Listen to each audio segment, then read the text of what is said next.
Terima kasih yang udah klik channel kami, Mama Happy. Kalau berkenan silakan subscribe dan bunyikan loncengnya biar dapat update dari kami.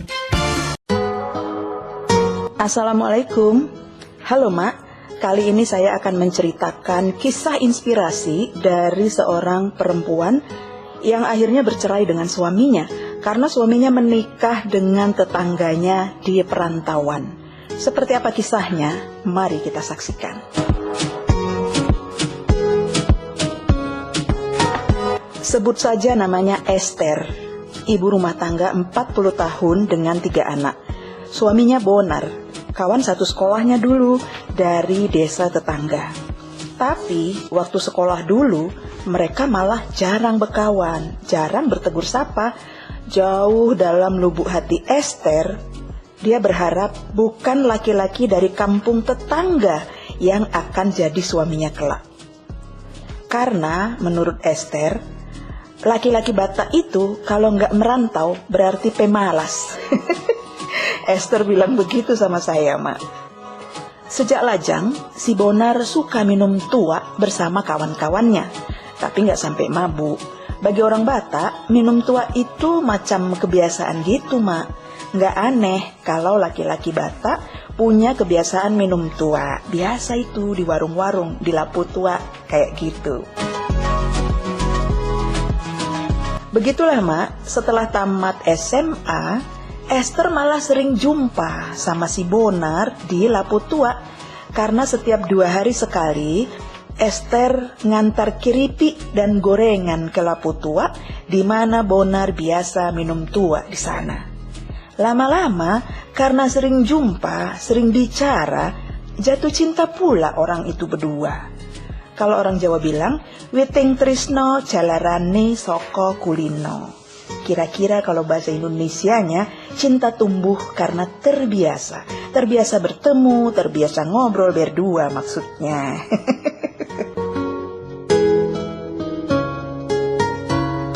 Begitulah Mak. Akhirnya si Esther dan si Bonar pun menikah dengan restu kedua orang tua mereka. Secara fisik, Esther itu cantik dan si Bonar itu ganteng. Keloplah mereka berdua. Esther meneruskan usahanya berjualan keripik dan gorengan untuk dijual ke warung-warung, termasuk ke lapu tua tempat Bonar biasa minum tua. Sedangkan Bonar bekerja sebagai sopir truk pengangkut sawit di perkebunan sawit, mengantar sawit yang diangkat ke pabrik pengolahan kelapa sawit milik perusahaan asing, PT Lonsum. Setahun setelah menikah, Esther melahirkan anak pertama mereka, laki-laki ganteng. Namanya juga keturunan dari Amang yang tampan dan Inang yang cantik, ya kan Mak? Hingga 1 tahun pertama rumah tangga mereka, semua berjalan biasa-biasa saja. Mereka bahagia dengan anak pertama.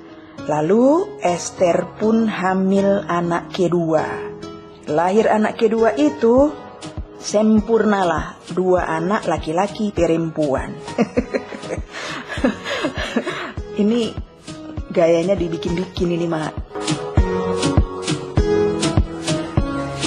Tapi setelah anak kedua lahir, sial nih Mak, Bonar di PHK oleh perusahaan perkebunan karena ada pengurangan tenaga kerja. Praktis, ekonomi rumah tangga mereka mengandalkan keripik dan gorengan yang dijual Esther ke warung-warung. Hingga lahir anak ketiga, Bonar belum juga dapat pekerjaan lain. Ia hanya mengandalkan Esther berjualan keripik dan gorengan ditaruh di warung-warung. Parahnya si Bonar gak pernah pula di rumah. Bilang sama si Esther cari pekerjaan, mana tahu ada lowongan supir truk atau apa lagi itu, kata si Bonar. Kalau di rumah aja mana aku dapat info, begitu alasannya. Iya pula, pikir si Esther, sehingga Esther mengerjakan semua pekerjaan rumah tangga sendirian. Mengurus anak, memasak, bikin keripik, bikin gorengan, hingga menjualnya ke warung-warung. Gak ada inisiatif si Bonar untuk membantu, Mak. Parahlah si Bonar itu, Mak. Mana pula aku bantuin kerjaan dapur, enggak aja kau, kata si Bonar waktu Esther minta bantuannya. Oh ala Bonar, enggak pala jatuh harga dirimu kurasa kalau cuma bantu aku ngurus anak-anak, mandiin si abang, bikinkan susu si kecil. Parah kali kau pun Bonar, teriak si Esther mak, begitu setiap hari. Kayak gitulah orang tua dua mak, berkelahi ribut di rumah. Esther betul-betul harus mengerjakan semua pekerjaan sendirian tanpa bantuan si Bonar. Dan si Bonar pun kembali rajin minum tua, kembali rajin nongkrong di lapu tua. Dia jarang ada di rumah. Setiap kali Esther mengantar keripik dan gorengan ke lapu tua, adalah Bonar di sana. Ketawa-ketawa sambil main kartu, mabuk, dan terus minum tua berbotol-botol. Kadang-kadang dia pulang dalam keadaan mabuk. Hajab kalilah si Bonar ini mak. Hajab si Esther dibikinnya.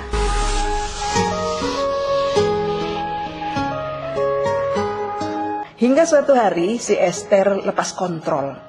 Karena Bonar gak pulang-pulang dari lapu tua, udah mabuk berat, dipaksanya lah si Bonar supaya pulang mak. Tapi kan mak, namanya orang udah mabuk, mana waras lagi pikirannya, ya kan mak? Bukannya pulang, Bonar malah melakukan KDRT sama si Esther di lapu tua itu. Disaksikan banyak orang lagi mak di situ. Dilemparkannya botol tua yang masih ada isinya ke muka Esther dan tepat mengenai keningnya. Bocor lah mak kening si Esther. Jadi tontonan orang di lapu tua itu mereka berdua mak. Hajab. Malam harinya si Bonar disidang secara keluarga karena melakukan KDRT sama si Esther. Diusir si Bonar mak, disuruh dia nyari kerjaan. Bagus juga sih hukumannya, ya kan mak? Baguslah biar kerja dia, punya anak punya istri kok mabuk aja kerjaan, ya kan mak?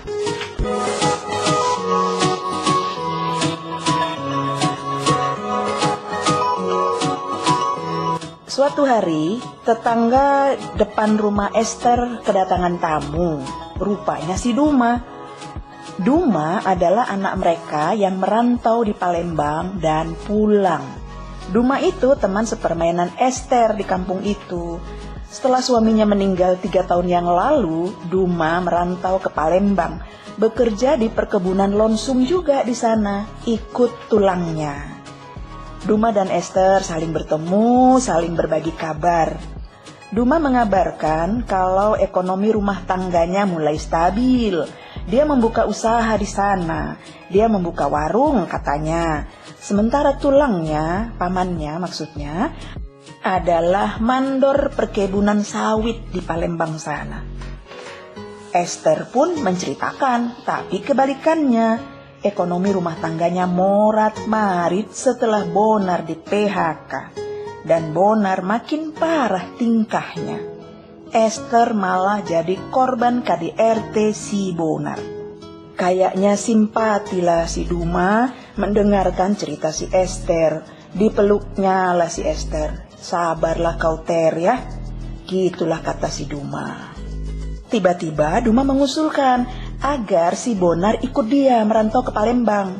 Nanti Duma yang akan bantu mencarikan pekerjaan di sana. Atau sementara bisa bantu-bantu Duma jualan di warungnya. Entah kenapa Esther dan Bonar pun setuju pula sama usulan si Duma ini. Begitulah mak, ketika Duma kembali ke Palembang, si Bonar ikutlah untuk mencari pekerjaan di sana. Hingga 3 bulan pertama, Bonar masih mengirim kabar sama si Esther. Katanya dia tinggal menumpang sementara di rumah si Duma. Nanti tulangnya si Duma yang akan mencarikan pekerjaan untuknya.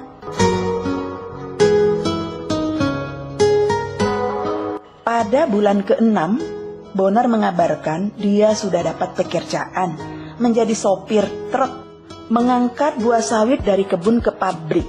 Esther merasa lega. Berharap Bonar mulai memikirkan biaya anak-anaknya dan mengirim uang belanja untuknya. Tapi kan Mak, hingga 1 tahun di perantauan, Bonar malah nggak lagi berkabar. Sepi. Nggak juga kirim uang belanja untuk anak-anaknya. Tahun kedua, Bonar juga tidak mengirim kabar, tidak juga mengirim uang belanja. Nggak cuma gelisah kan Mak si Esther, dia juga mulai marah. Dulu itu belum ada HP kayak sekarang Mak, tinggal telepon, kirim WA, tanya kabarnya, ya kan Mak? Sialnya, si Esther nggak tahu pula persisnya di mana Bonar bekerja di Palembang sana. Perusahaan sawit yang mana, lonsum yang mana, nggak tahu persis pula dia Mak.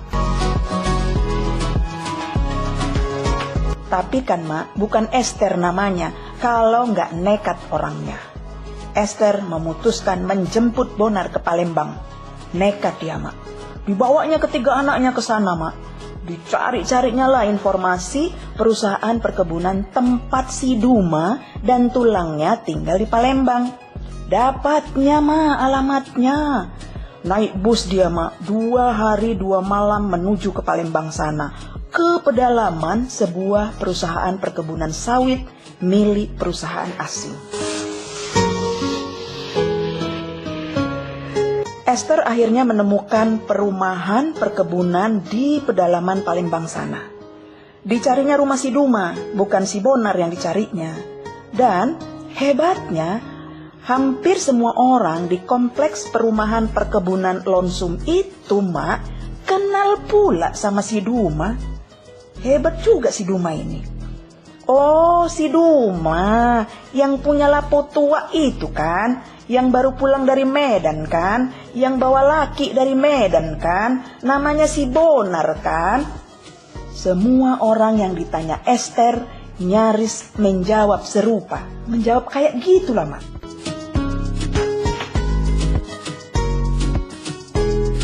Kebayang gak Mak? Kayak manalah perasaan Esther waktu itu Mak. Susah saya menggambarkan perasaannya. Hampir pingsan si Esther Mak. Ya marah, ya sedih, ya sakit. Entah kayak manalah menggambarkan suasana hatinya yang pas untuk saya ceritakan. Saya sendiri mulai merasakan sakit ini Mak.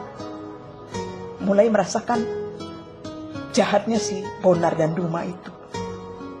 Tengah malam, Esther akhirnya bertemu dengan Duma dan Bonar. Keduanya salah tingkah Mak, macam maling kena kebasah gitu Mak. Tega kali kau ya Duma, tega kau rupanya.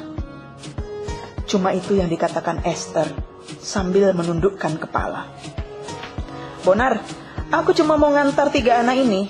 Mereka semua anakmu, tanggung jawabmu. Selama ini aku yang ngurus sendiri. Sekarang giliranmu. Kau uruslah mereka ya.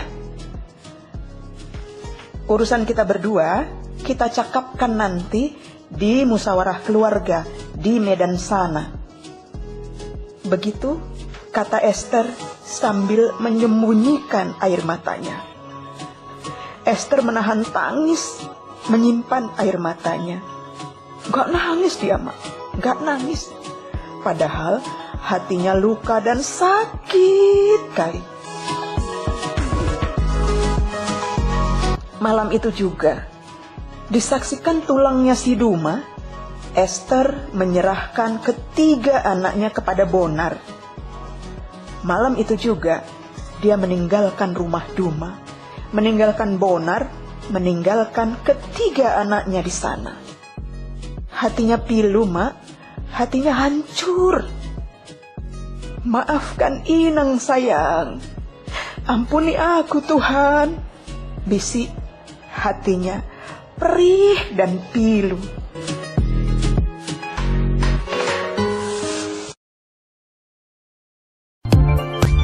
Oke Mak, itu dulu cerita dari kami. Beritahu kami kalau Anda menyukainya. Tekan subscribe, tekan juga tombol loncengnya supaya Anda mendapat update dari kami. Kalau ada cerita menarik yang ingin Anda bagikan, hubungi kami dan kami akan mengisahkannya untuk Anda semua. Terima kasih.